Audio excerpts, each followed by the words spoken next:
Olá, sejam bem-vindos ao canal Bioquímica da VET. Eu sou a Xine Ribeiro, aluna de Medicina Veterinária e recentemente me tornei monitora de Bioquímica. Bom, o objetivo inicial desse canal seria auxiliar nas minhas monitorias de Bioquímica, mas como eu percebi que muitas pessoas possuem dificuldade com a matéria e possuem poucos conteúdos de Bioquímica 1 voltados para o ensino superior, eu decidi colocar esses vídeos públicos. Iniciei essa série de vídeos de Bioquímica 1 com carboidratos. Não tem uma lógica específica, mas foi o assunto que eu me lembrava melhor de Bioquímica 1, de quando eu cursei a matéria. Os dois livros que eu utilizei para preparar esse vídeo foi os princípios de Bioquímica de Leninger, mas vocês também podem utilizar a Bioquímica Básica da Anita Marzocco, que possui uma linguagem bem mais simples. Depois que vocês assistirem esse vídeo, vai ficar bem mais fácil de vocês pegarem o livro e ler. Vamos começar então com a definição do que são carboidratos. Carboidratos são polihidroxialdeídos ou polihidroxicetonas, ou substâncias que geram esses compostos quando são hidrolisados. Ou seja, poli quer dizer muito, hidroxi se refere ao grupamento hidroxila. Quais são esses grupamentos hidroxila? São esses OHs aqui. Esses OHs, nessas duas cadeias carbônicas desses carboidratos, eles aparecem várias vezes, então tem muitos grupamentos, por isso polihidroxi. Agora, qual é a diferença de polihidroxialdeídos ou polihidroxicetonas? Como o próprio nome já diz, um vai ter na cadeia carbônica o aldeído, já o outro vai ter a cetona. A principal diferença é a posição da carbonila, que é nada mais que esse carbono ligado duplamente a um oxigênio. Isso é uma carbonila. Se estiver na extremidade, é um aldeído. Se estiver em qualquer parte da cadeia que não seja os carbonos de extremidade, é uma cetona. Agora eu vou marcar aqui para vocês verem onde está o aldeído, onde está a carbonila, né, que vai identificar essa cadeia carbônica como um polihidroxialdeído, e a acetona. Muitos carboidratos vão ter a fórmula empírica CH2ON. Esse N vai se referir à quantidade dessas moléculas que esse carboidrato vai ter.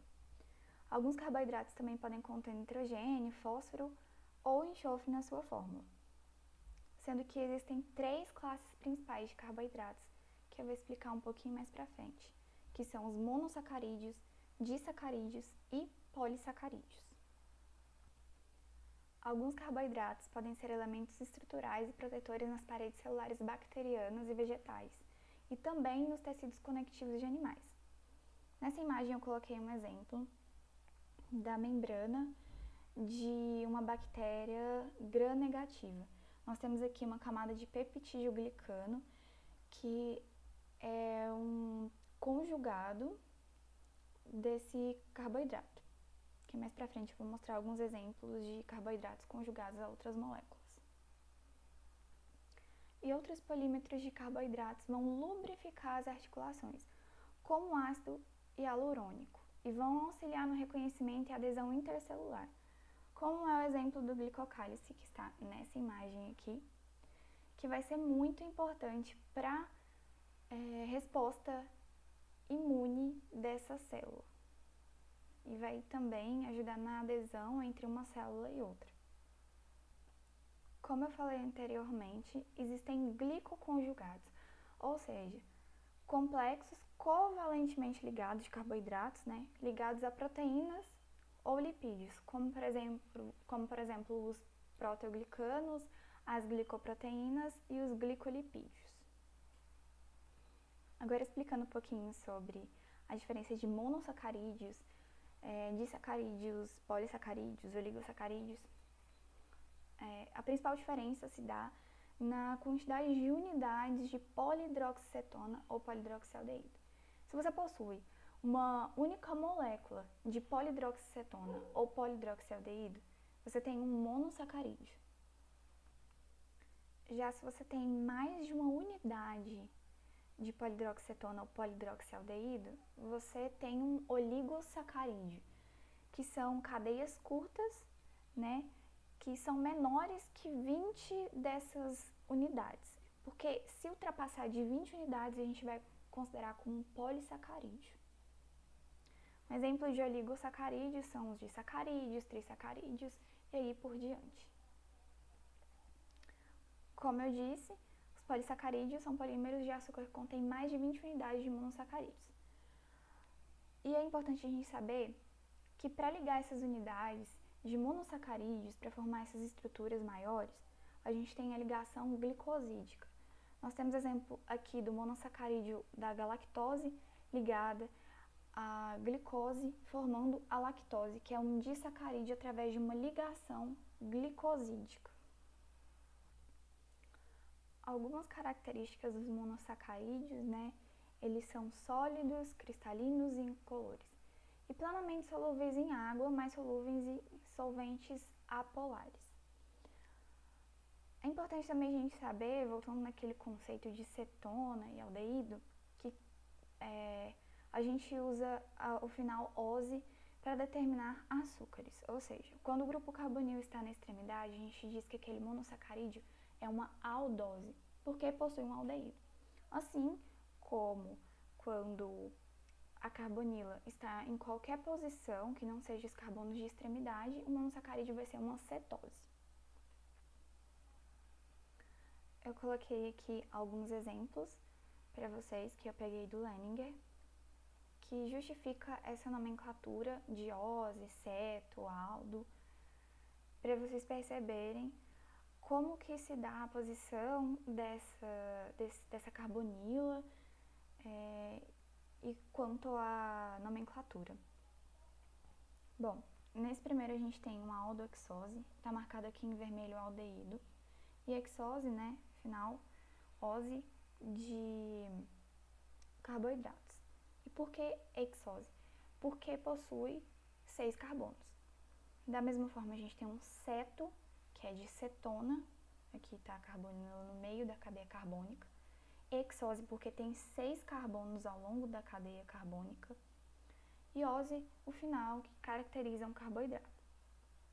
Uma aldopentose, da mesma forma, um aldeído aqui na extremidade, e 5 carbonos. Aldopentose também. Como eu falei, os monossacarídeos com 4, 5, 6 e 7 átomos de carbono no esqueleto são chamados respectivamente tetroses, pentoses, hexoses e heptoses. Outro assunto muito importante dentro da bioquímica de carboidratos é a estereoisomeria. Muitos dos átomos de carbono aos quais os grupos hidroxilo estão ligados são centroquirais, que vão originar estereoisômeros de açúcares. Dessa forma, o estereoisomerismo ele é biologicamente importante porque as enzimas que agem sobre os açúcares são absolutamente estereoespecíficas. Vamos agora relembrar um pouquinho sobre carbono quiral. Para a gente reconhecer um carbono quiral, basta a gente perceber que um carbono está ligado a 4 ligantes diferentes. Dessa forma, a isomeria se dá pela mudança espacial desses ligantes. Como vocês podem ver, aqui em rosa, essa hidroxila está desse lado no carbono, está à direita, e desse outro lado, a hidroxila está à esquerda. Agora, um exemplo bem geral, assim, da estereoespecificidade dessas enzimas. Você se alimenta de um determinado carboidrato e do seu estereoisômero, mas o seu estômago possui uma enzima específica para um desses carboidratos. Isso quer dizer que somente aquele carboidrato que é específico daquela enzima, por mais que aqueles 2 carboidratos se pareçam, simplesmente pela mudança espacial de um determinado ligante, somente um deles vão sofrer a ação daquela enzima, ou seja, somente um vai ser digerido no seu estômago. E devido à possibilidade de uma molécula de carboidrato ter vários estereoisômeros, tem uma forma específica de isomeria chamada de enantiômero. Que isso quer dizer que uma molécula de carboidrato pode ter um enantiômero, que são moléculas imagens no espelho, que uma sobre a outra, e elas não são sobreponíveis nem por rotação, nem por translação. Essa imagem aqui explica, a gente pode ver um carbono com centro quiral com 4 ligantes diferentes, né? O que determina que ele é um carbono quiral. Esse é um enantiômero e esse aqui é outro. Eles são como uma imagem um do outro em um espelho. Isso é um tipo específico de isomeria que são enantiômeros, formam enantiômeros. Nessa outra imagem aqui também a gente pode ver esse mesmo exemplo. Eles são exatamente a imagem especular um do outro, mas eles não são sobreponíveis de jeito nenhum. Olha só esse exemplo. Quando você tenta sobrepor, você não consegue, porque os ligantes são diferentes. O hidrogênio ficaria aqui na frente e o flúor lá atrás. Eles trocam de lugar, tem essa mudança espacial. Por isso, não são o mesmo tipo de carboidrato. São muito parecidos, mas a mudança na conformação espacial desses ligantes tornam eles carboidratos diferentes. Existe uma fórmula para a gente poder achar a quantidade de estereoisômeros que uma determinada molécula de carboidrato pode ter, que é 2 elevado a N. Esse N é o número de centroquirais, ou seja, as aldohexoses com 4 centroquirais, elas vão possuir 2 elevado a 4, ou seja, esses 4 são 4 centros quirais, que vai resultar em 16 tipos de estereoisômeros. Nessa imagem a gente consegue identificar a quantidade do centro quiral, dos ligantes que a gente tem aqui, em uma hexose. Olhem só para vocês verem. Nesse azul mais claro a gente tem um ligante, o azul mais escuro a gente tem essa hidroxila, que vai ser um outro ligante. Nessa outra cor a gente tem outro, e o hidrogênio vai ser outro tipo de ligante. Dessa forma, essa aldohexose vai ter 4 ligantes diferentes. Então vai ser esse número que vai ser elevado a 2. A gente tem 2 elevado a 4, como no exemplo anterior, que vai dar 16.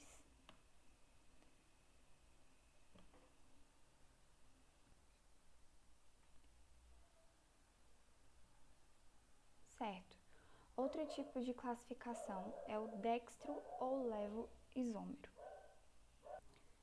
Esse tipo de classificação é referente ao grupo hidroxila, a localização, se está à direita do carbono quiral, ele é destro, e se está à esquerda, ele é levo. Essa imagem eu também peguei do Leininger. Essa imagem é igual a essa, são moléculas iguais, porém são somente projeções diferentes. Então eu vou explicar somente aqui em cima. Nós temos aqui 2 moléculas de gliceraldeído, que são estereoisômeros, como eu falei, possuem ligantes diferentes, tem o carbono com centro quiral, porém a hidroxila muda de lugar. Como que a gente vai classificar elas quanto a dextro ou levo? Se está à direita, como eu falei anteriormente, a gente coloca o D de dextro. Se está à esquerda, a hidroxila, a gente coloca o L de levo. É muito simples. Agora, quanto aos epímeros. 2 açúcares que diferem apenas na configuração de um carbono são chamados de epímeros. Trouxe outro exemplo com a imagem do Leininger. Aqui nós temos uma D-manose, uma D-glicose, que vão ter a diferença somente no carbono 2. Eles são epímeros de carbono 2.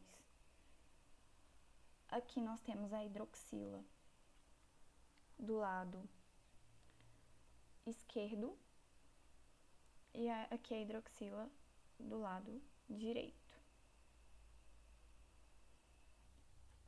Essa é simplesmente a diferença da D-manose com a D-glicose. Já quando a gente compara a D-glicose com a D-lactose, a única diferença dessas duas moléculas vai estar no carbono 4. Também na localização da hidroxila, ou vocês podem olhar, por exemplo, na localização do hidrogênio. Nesse caso, a gente não está olhando somente a questão da hidroxila. A gente olha na configuração de determinados carbonos, comparando uma molécula com a outra. Então, nesse caso da D-glicose e da D-lactose, a diferença está aqui, ó, na mudança desses ligantes do carbono 4. Bom, esse foi o nosso primeiro vídeo, eu espero que vocês tenham gostado. Se inscrevam no canal, cliquem em gostei e mandem para os amigos, né, de faculdade, para que vocês possam ajudar mais pessoas a entender essa matéria que não é difícil, que a gente só precisa ter um pouquinho de paciência. Eu vou continuar com esse assunto nos próximos vídeos e até mais!